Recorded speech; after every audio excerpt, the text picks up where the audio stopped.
ధర్మరాజు గారు మళ్ళీ భీష్మాచార్యుల వారిని ఉద్దేశించి ప్రశ్న వేస్తూ, లక్ష్మీదేవి ఎటువంటి జనులలో ఉంటుందో నాకు చెప్పవలసింది అని అడిగారు. అందరూ లక్ష్మీదేవి మా వద్ద ఉండాలి ఉండాలి అని కోరుకుంటారు.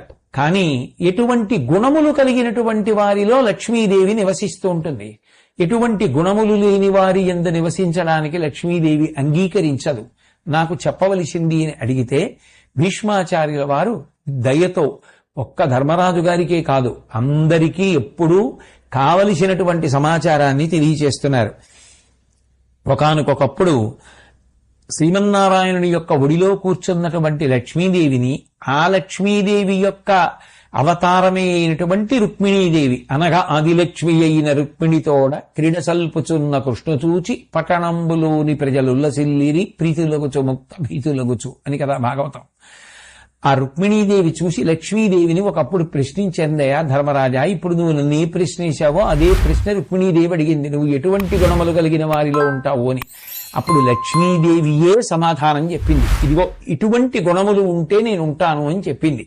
అందులో నిత్య సత్యులు, ప్రతిరోజు సత్యమును పలకడానికి అలవాటు పడినటువంటి వారు, శౌచనిరతులు, బయట శరీరము శౌచంతో ఉండి ఎప్పుడూ కూడా మంచి విషయములను చూస్తూ, మంచి విషయములను చదువుకుంటూ, మంచి విషయములను వింటూ, సదాచారమును పాటిస్తూ అంతఃశౌచము కూడా కలిగినటువంటి వారు ఎవరుంటారో అక్కడ గురుభక్తులు, గురువుగారి యందు గొప్ప భక్తి కలిగినటువంటి వారు, అప్రమత్తులు అంటే అహంకారం లేకుండా వినయంతో జీవించేటటువంటి వారు, అట్లాగే దక్షులు, ఏదైనా కార్యాన్ని నిర్వహించడంలో నేర్పరితనం కలిగినటువంటి వారు, ఆ సమర్థత ఉన్నవాళ్లు, అమలమతులు, వాళ్ళ యొక్క బుద్ధి కల్మషం పొందకుండా ఎప్పుడు 10 మంది సంతోషంగా ఉండాలనేటటువంటి విశాల బుద్ధి, మలినము లేనటువంటి బుద్ధి, నిష్కల్మషమైనటువంటి బుద్ధి కలిగినటువంటి వారు, సత్కర్మపరులు, ఎప్పుడు ఏదో మంచి పని చెయ్యాలనేటటువంటి తాపత్రయంతో దాని గురించి ఆలోచించేటటువంటి లక్షణమున్నవారు, అటువంటివి చేసేటటువంటి వారు, విజ్ఞానము తపము దానము బ్రహ్మచర్యంబు శమము కల్గువారలు, విజ్ఞానము కలిగినటువంటి వారు, తపస్సు చేస్తూ ఉండేటటువంటి వారు. తపస్సు అంటే ఏమిటో భీష్మాచార్యుల వారు శాంతి పర్వంలో చెప్పున్నారు.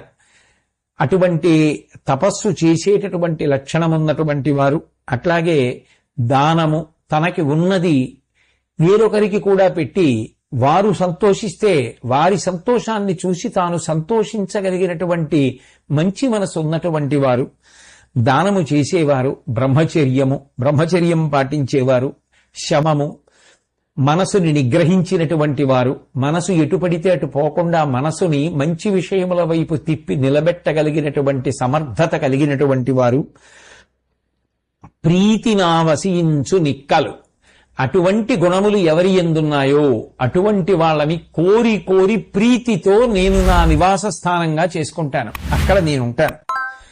ఇక ఎవరి ఎందుండను అంటే క్రూరమైనటువంటి స్వభావం కలిగినటువంటి వారు, ఎప్పుడూ ఎవరో ఏడుస్తుంటే వీళ్ళు సంతోషిస్తుండాలి.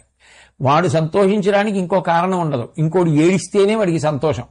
అటువంటి క్రూర స్వభావం ఉన్నవాళ్ళు, నాస్తికు, కృతజ్ఞును, చేసిన ఉపకారాన్ని మరిచిపోయేటటువంటి లక్షణం ఉన్నవారు, చేసిన ఉపకారాన్ని మరిచిపోయి తిరిగి ప్రత్యుపకారం చేయడం మాట అలా ఉంచి వీలైతే అపకారం చేసే లక్షణం ఉన్నవాడు కృతజ్ఞుని.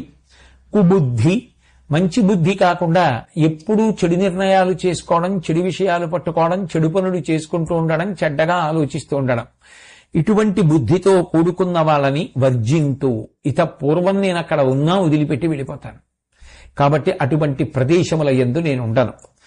ఇక స్త్రీల విషయంలో ఎటువంటి వారు నాకిష్టమైన వారు అన్నది లక్ష్మీదేవి చెప్తున్నది.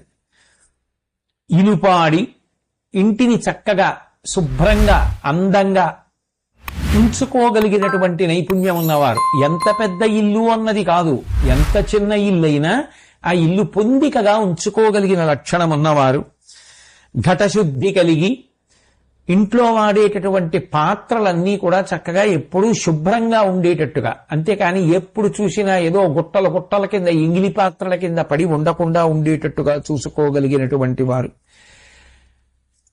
మంచినీళ్లు తాగడం ఆ ఎంగిలి పాత్ర ఎక్కడ పెట్టడం, ఇంకో పెద్ద ఆయన రావడం, అందులోనే మళ్ళీ మంచినీళ్ళు తాగుతుండడం, ఆ ఎంగిలి పాత్ర ముంచుతూ ఉండడం, బిందెలో పక్కన పెడుతూ ఉండడం, ఇంటికి అతిథి వచ్చినా ఆ ఎంగిలి నీళ్ళే ఇస్తూ ఉండడం, అసలు పాత్ర శుభ్రంగా ఉంచుకుందామన్న ఆలోచనే లేకపోవడం. కాబట్టి ఘటశుద్ధి లేకపోతే నేను ఉండను, కానీ పాత్ర శుభ్రంగా ఉంచుకోవడం అన్న అలవాటు బహుశः దాని వలననే ఆరోగ్యం అంతా ఉంటుంది సుమా అని చెప్పి లక్ష్మీదేవి ఆ రోజుల్లోనే చెప్పిందేమో. ఇప్పుడు ఆ విషయాలే మనం పేరు కొద్దిగా మార్చుకొని స్వచ్ఛ భారత్ అని, పరమ భయంకరమైన రోగాలు వస్తే అస్తమానం చేతులు కడుక్కోవడమని, చేతికి సూక్ష్మక్రిములు లేకుండా రకరకాలైనటువంటి ఆ పదార్థాల్ని పులుముకోవడమని, ఇవన్నీ ఇప్పుడు కొత్తగా అలవాటు చేసుకుంటున్నాం. కానీ యథార్థమునకు ఆ పాత్ర శుద్ధి గురించి లక్ష్మీదేవి ఎప్పుడో మాట్లాడింది. కాబట్టి ఘటశుద్ధి కలిగిన కాంతలందు నిల్తు, అటువంటి స్త్రీలంటే నాకు చాలా ఇష్టం, నేను అక్కడ ఉంటాను. వల్లభ ప్రతికూల, ఇది దాంపత్యంలో ఎవరు ఎవరికన్నా ఎక్కువ అని చెప్పడం కష్టం.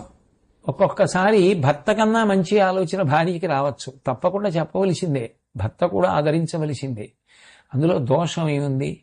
భార్య కన్నా ప్రేమించే వ్యక్తి, భార్య కన్నా తన యొక్క క్షేమాన్ని, యోగాన్ని, వృద్ధిని కోరుకునే వ్యక్తి ఎవరు ఉంటారు?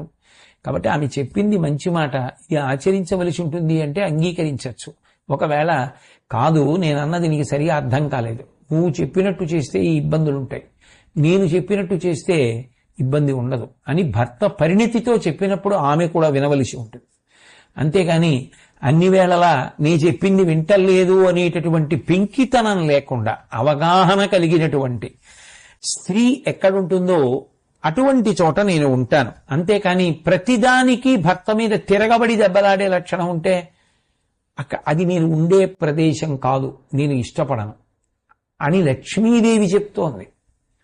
మహాభారతంలో అనుశాసనిక పర్వంలో ప్రథమాశ్వాసంలో ఈ విషయం 285వ పద్యంలో చెప్పబడితే 285వ పద్యంలో ఉన్నటువంటి విషయాన్ని చాగంటి కోటేశ్వరరావు చెప్తున్నాడు తప్ప ఆయన సొంతంగా సృష్టించి చెప్పిన విషయాలు కావని గమనించగలను.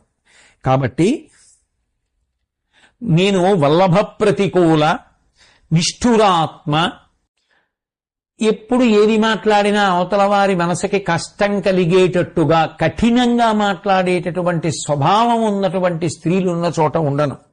అన్యమందిరగామిని, తన ఇంట తాను ఉండడం కన్నా ఎప్పుడూ ఏదో పక్కిళ్లకి వెళ్లాలనేటటువంటి విషయంలోనే సంతోషం ఉండి అన్యమందిరములకు, ఇతరుల ఇళ్లకు అదే పనిగా తిరగడం అలవాటైనటువంటి, ఏదో పనుండి ఎక్కడికన్నా వెళ్ళడం అనేది ఎవరికైనా ఉంటుంది, దాన్ని కాదు భీష్ముడు చెప్తున్నది, లక్ష్మీదేవి చెప్తున్నది.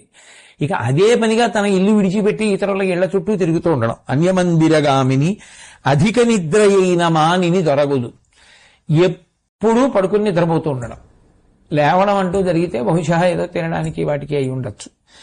ఎక్కువ నిద్రపోతూ అధిక నిద్రపోకుండా ఎవరు ఉండగలరండి? సాధ్యమా?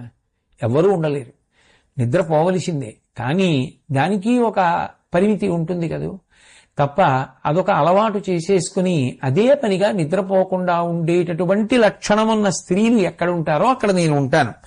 కాబట్టి అధిక నిద్ర అయిన మానిని దొరగదు, అట్లా కాకుండా అధిక నిద్రకి అలవాటు పడిపోయినటువంటి స్త్రీ ఉన్న చోట నేను ఉండను. అర్జునీ తటాక తరుషండ పుష్పవాటముల నిలుతూ, ఎక్కడెక్కడైతే పద్మము యొక్క తూళ్లు, తామర తూడులుంటాయో, అంటే తామర తూడు ఉంటుంది, తూడు మీద పువ్వులు ఉంటాయి, పద్మిని తరు, పెద్ద పెద్ద చెట్లు, చాలా పెద్ద పెద్ద చెట్లు, అసలు అటువంటి చెట్లు ఏదో 300 సంవత్సరాలు 200 సంవత్సరాలు పెరిగిన చెట్టుని చూస్తేనే మనసుకి అబ్బా అనిపిస్తుంది. అంతంత మర్రి చెట్లు అవి చూస్తుంటే మనసుకి ఎంత ఆనందంగా ఉంటుందో.